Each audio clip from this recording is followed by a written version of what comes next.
So hey guys, welcome back to my video. नमस्ते। तो आज हम वापस से हैं हमारे एक तोते के साथ, जिसका हमने थोड़ी देर पहले एक वीडियो बनाया था। तो अब ये तोता नहीं, अब ये मोर बन चुका है। बस इसकी पूंछ निकलती है। हाँ, मैं बात कर रहा हूँ, आप समझ लीजिए। नहाने के बाद ठंड लगती है तो पूछना पड़ता है, इसलिए ये है। और नहाने के बाद देखो, आप खुला करें तो कितना लग दिख रहा है। अब इसको ठंडे नहीं लग रहा, देखो ठिठुर रहा है।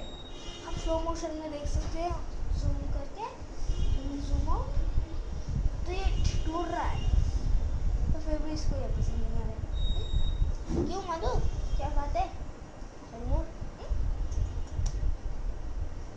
इसको नहलाने के चक्कर में मैं तो नहाना हूँ, मतलब मैं नहा चुका हूँ।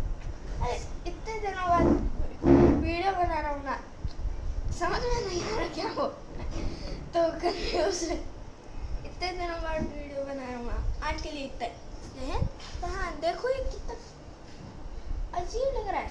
ऐसा नहीं लग रहा जैसे बेबी पैरेट। असल में बेबी पैरेट के ऊपर ऐसे हरे पंख रहते ही नहीं। हाँ, अब ये खाए गए। जय हिंद। इसको ज़रा सुधार कर।